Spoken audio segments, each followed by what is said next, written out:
On the 11th of November, the Holy Church commemorates the holy great martyr Menas of Gotyeon and Egypt. Menas, the wondrous and holy martyr, hailed from Egypt and lived during the years of Emperor Maximian. He was conspicuous for his virtue, which shone like the sun. His father and forefathers were idolaters. Nevertheless, from such parents, the elect slave of God was born. When he came to man's estate, he enlisted as a soldier in the imperial armies. His military unit was called Rutalika, which was under Governor Argyrakos and stationed at Gotyeon of Phrygia Salutarias. At that time, the commander, Firmilian, brought all units under his command to northern Africa, where the Berbers were located. The soldier Menas was included in these ranks. He was known by his comrades not only for his bodily size, handsome looks, and courage, but because he was a sober and prudent man. The latter, primarily, is what gave him good repute among his comrades. Then, on a certain day, Menas heard the vilest orders that came down from the emperor. The soldiers were commanded to apprehend resistant Christians and tyrannize them. Menas was so disgusted with that impious decree that he cast down his military belt, the symbol of his military service. He then took himself away into the mountains which were about Gotyeon. He led an ascetical life, preferred to dwell with wild beasts rather than find himself numbered with idolaters, the enemies of the Christ. He dwelt in the wilderness for a considerable time, purifying himself with fasting, vigils, and prayers. His heart was made firm and empowered with the divine zeal of Christ, and his soul was ignited with divine love. While he dwelt in wilderness places, he also found time to enlighten many in those parts as he preached the Logos, who became incarnate. At length, he was vouchsafed to behold a revelation that the time had come for him to suffer martyrdom. Then, on a certain day, when the idolaters celebrated a great festival, he descended from the mountain. He stood in the midst of the crowd and announced Christ as true God. With a great voice he said, "Know this well, that Christ is the true God. Those wooden idols which you worship are deaf and inanimate."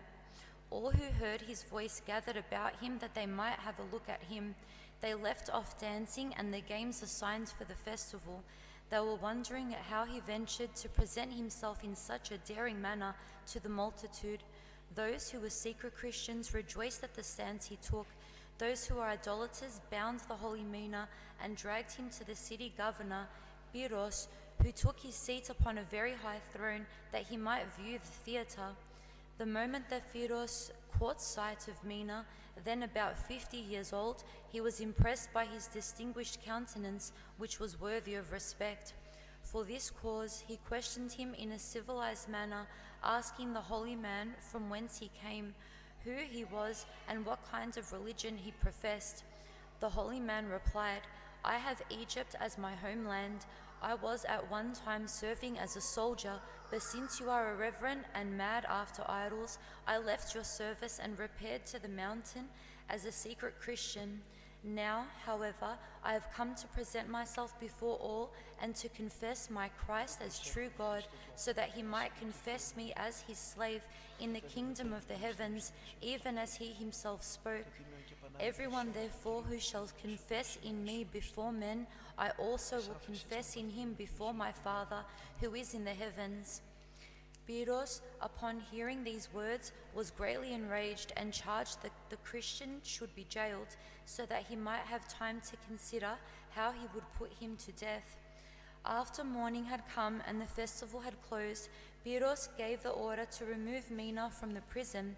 He first charged the prisoner with having committed a great crime of freely speaking such words before large crowds. Secondly, he reproached him for leaving the service of the emperor. The holy man gave answer to these charges, saying, "Yes, Governor, thus it was meet that I should confess clearly and boldly my Christ, because he is light, and we ought not to fear to preach him with our mouth and all our heart, even as he himself spoke.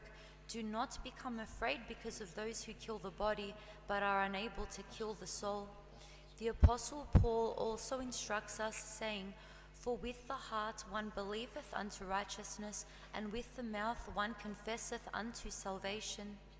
The governor, hearing this proclaimed, said, "I see, O Menas, that thou art not a young fool, so that thou knowest not what is to thine advantage.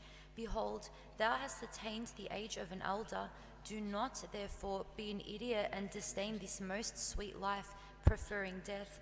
Reason as one sensible and come to know what is better, that thou mightest come into communion with us. Thou shalt be restored to thy former rank, and if thou wilt hearken to us, the emperor shall honor thee, and the gods shall pardon thee, even though thou did insult them yesterday." Hearing these words, at first the saint laughed. He then said, "There is not one honor, O governor, nor any torment that is sufficient to separate me from the love of my Christ. If thou dost wish to prove me in very deed, administer whatever chastisement thou wilt, and I shall be obliged to thee, and even grateful." Beros's anger waxed hot, and he commanded his soldiers, "Take hold of this rogue and stretch him out on the ground, tying down each leg and arm. Tie him to the posts and dispense a merciless beating with thongs of rawhide for the pleasure of him who seeks this." Before he finished speaking, the soldiers set about executing his order. During the application of the torment, the martyr gave full proof of such patience and endurance that it was as if someone else were being punished. Indeed, instead of being broken, he appeared to be entirely rejoicing. The soldiers changed executioners twice and thrice whilst administering the flogging. The holy martyr kept demonstrating his courage so that all the spectators were marveling, not so much for his former daring as for his patient endurance under torture. Now, an old comrade in arms of the saint, Paraskevi, observing that the holy man's body was disintegrating and about to scatter from the wounds, drew nigh to the saint, being very much sorrowed, and said, "Dost thou not see, O man, that thou art being rent asunder and dissolving? Lo, thy flesh is cleaving to the lashes. In a short while thou shalt receive an ill-begotten death. Speak the word that thou wilt offer sacrifice. This shall be only for a short time, and then thou canst serve thy God again. He shall not be wroth with thee for having offered sacrifice just this once, for it was not what thou didst wish, but only that thou mightest forego these unbearable wounds."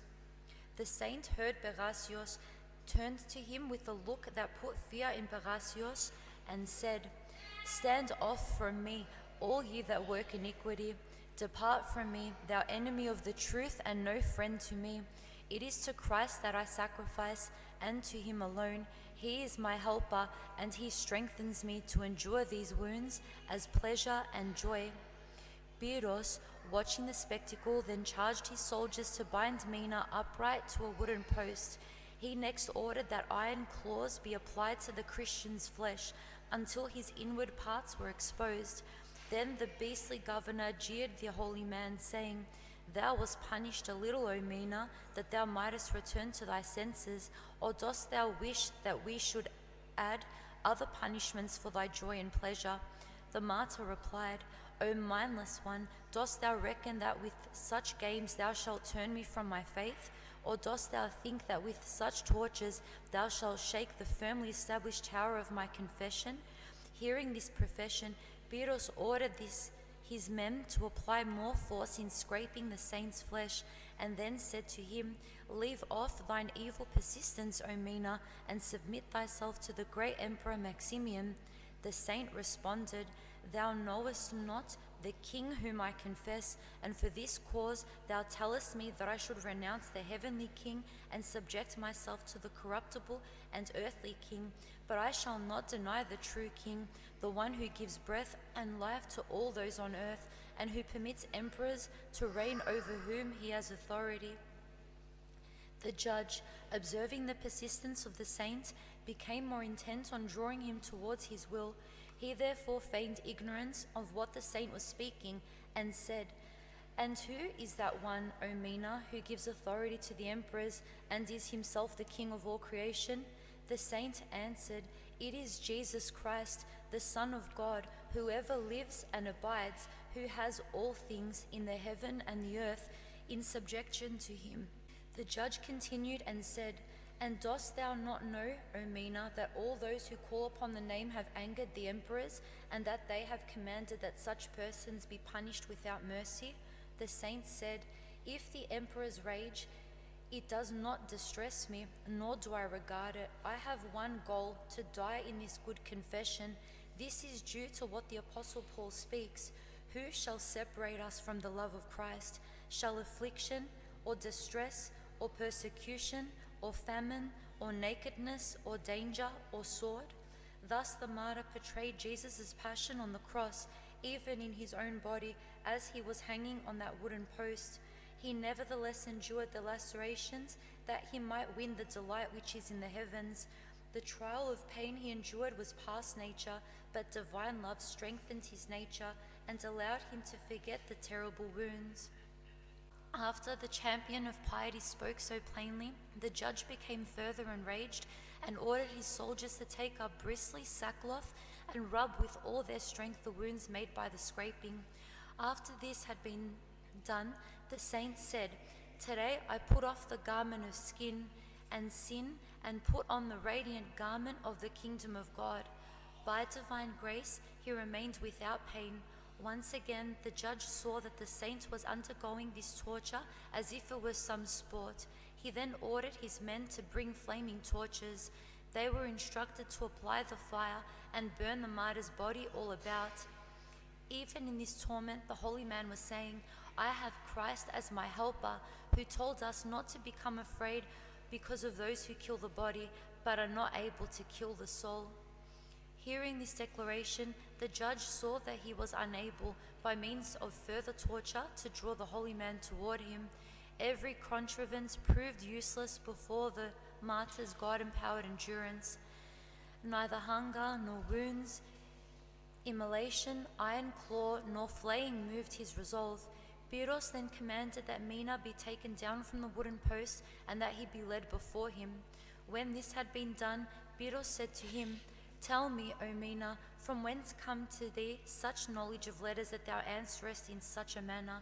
For as a soldier, wast thou not accustomed to wars and killings? The saint, made wise by the grace of God, answered, My God, the true wisdom of the Father, has made me wise, O judge, that I might censure thy godlessness. For he himself spoke this, They shall lay their hands upon you and persecute you, delivering you up to synagogues and prisons, bringing you before kings and governors on account of my name.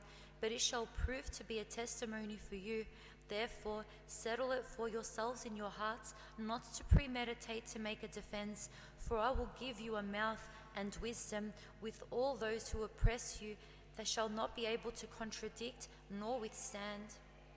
The governor remarked, Did thy Christ know that the Christians would be suffering under us in the future? The saint answered, Since he is true God, of course he knew it, for he is also the knower of the hearts of men and the foreknower of the future, from whom all things come into being. The judge was not able to give an answer to these things, so he said, Leave off speaking, Mena, these vain and superfluous words, and choose one of two, either the profession of thy Christ or our way of life. The saint replied, With my Christ am I, and was, and ever shall be. The judge commented, I grieve for thee, O Mena, on account that I should put such a man as thyself to death. Nevertheless, I grant thee 1 hour's time to consider what is to thy benefit. The saint remarked, And if thou shouldest permit me 10 hours, O judge, I shall not change my mind. I have been a Christian for many years. I have no reason to reconsider now. But thou shouldest know this, that I preach my Christ who is true God, and that I name your gods as it is deaf, dumb, and senseless wood. Indeed, I should much rather name them unclean demons than gods. Then the judge, having become exceedingly wroth, ordered that they drag Mena naked over 4 spiked iron implements, which had been strewn to the ground. They used to cast these implements on the earth to lame enemy horses. The thrice blessed one, however, kept treating their deities despitefully, The governor, beside himself with anger, again ordered another thrashing with thorny rods across the neck, while others were so delivered slaps to the martyr's face. They were instructed to say, "Honor the gods and the emperors." In the face of all these things that the saint was made to suffer, he maintained his joy and chanted, "Transgressors have I hated, but thy law have I loved." One of the governor's soldiers, named Eliodoros, who was standing by and witnessing the saint's perseverance and courage, wished to appear as a good counselor before the governor and said, "My lord, I believe, and you all know, that the profane Christians are a contentious and obstinate race, and they are not easily persuaded. In order, therefore, for thee to be released from this concern, and that this man should receive the appropriate end, give the command that he should suffer beheading." The judge, hearing this advice, beheld the immovable saint and wrote the following sentence: "For Menas the Egyptian, who has insulted the great gods, I command that he be decapitated." The decision of this particular sentence brought forth some of the holy man's former comrades in arms. They approached him and, attempting to render him mild, were saying, "Do not disdain us, O Menas. Call to remembrance thy friends, thine intimates, and thine honor. Do not provoke thine own death, and deem this most sweet life as contemptible. Repent thou, that we may have thee again as our boast." These and other flatteries were employed by the soldiers, thinking they would be able to alter the saint's purpose. The martyr, however, took up their words as one would handle a poisonous viper, and said, "Depart from me, you fighters against God, and rather teach yourselves, that you might turn from the error and deceit of the idols, because in a short time this fleeting life shall expire, and you shall inherit everlasting punishment, together with your emperors and your leaders." The soldiers, perceiving that it was impossible to convert him, took him and escorted him outside of the city in order to strike off his head. As the saint walked along, he caught sight of certain of his friends who were secret Christians. He said to them quietly, "I beseech you, after my death, take up my body and return it to my homeland in Egypt." The saint then arrived at the execution site. He raised his hands to heaven and made an entreaty, praying, "I give thanks to thee, O Master and God, that thou hast vouchsafed me to become a partaker with thy disciples, and that thou didst not deliver me up to the wild and savage beasts, that they might win over me. Thou hast preserved me until now, pure in thy confession, but also now I entreat and supplicate thee, receive my soul into thy kingdom, and bestow thy grace and help upon those who invoke me." After he had uttered these words, the saint bent his knees, and they severed his head. The idolaters then took up his head and his body, consigning them to the flames. On the one hand, the saint's soul travels in places full of light, in places of rest, in the hands of the living God. On the other hand, regarding his body, which was delivered up to the fire, some parts burned and some remained. Those relics that survived were secretly taken up, in accordance with the saint's wishes, by the Christians and his friends.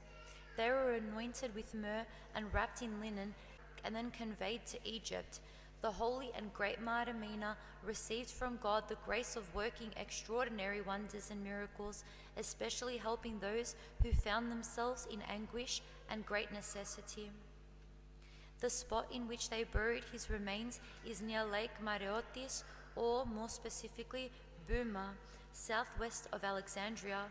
After a church was built over his tomb, pilgrims were drawn from all over, as his fame spread far and wide in the east. The saint worked countless wonders and miracles. The church was a principal pilgrimage sanctuary until the Arab invasion in the 7th century. Glory to the Father, and the Son, and the Holy Spirit. With great valor of soul you did strive in martyrdom, and having fought the good fight, O divine great Martyr Menas, you from heaven has received the gift of miracles. For God has shown you to the world as a worker of great signs, and he made thee our protector, and a swift help in afflictions, and ever vigilant defense from harm. The comeliness of martyrs and boast of the righteous, let great Menas be praised as a worker of wonders, who shines forth like the sun with divine rays of miracles, pouring out his light upon the minds of the faithful. For today he urges them that love sacred feast days to praise the Creator's name. On finishing well your contest, you did gain as the prize the grace to work wonders from God of all, O august and wise martyr of the Lord. Wherefore, having gathered as is fitting, we honour your all-holy feast and your great rivers of wonders. O merciful great martyr Menas, save us from every harm. All enlightened from on high, you did conduct your life on earth, in ascetic pains and prayer, abiding in the wilderness, where you did live like a being without a body, then bravely setting out to contests of the faith, you did overthrow the foe with all his strength, when you did strive with godly purpose, O wondrous martyr, divine Menas, do you deliver from every danger them that faithfully praise you. O saint of God, intercede in our behalf, not enduring to see God reviled, you withdrew us to dwell in the mountains, O celebrated Menas, and to train yourself for contests and for struggles, for you fought to the end with steadfastness of mind. Breathing divine zeal, thou didst set out for the contest unafraid of the exceeding painfulness of the torments, while crying without being sought, I am come of mind, of mine accord.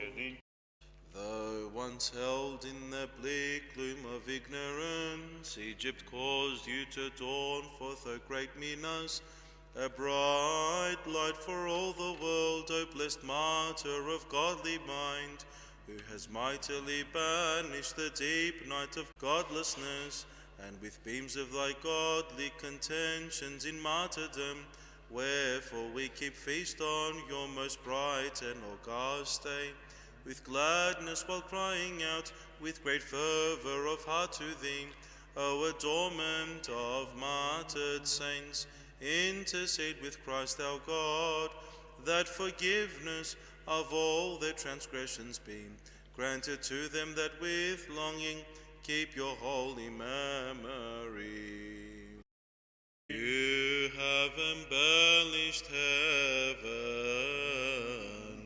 with stars, O tender, loving Lord. You have adorned the church likewise with Victor, Vincent, and Menas, and Stephanie through these martyrs. We pray you save those who praise you. You was scrapped and torn with many wounds, you like the master of old, what stretched out on the wooden stock, all thy sides were ruthlessly crushed and beaten with iron rods, yet you did never deny the name of Christ, having the eyes of your soul on him alone, looking forth steadfastly unto him, O saint, you bravely didst endure all the pain inflicted on your flesh, O blessed Menas. With great valor of soul you did strive in martyrdom, and having fought the good fight, O divine great martyr Menas, you from heaven has received the gift of miracles, for God has shown you to the world as a worker of great signs, and he made you our protector, and a swift help in afflictions, and ever vigilant defense from harm.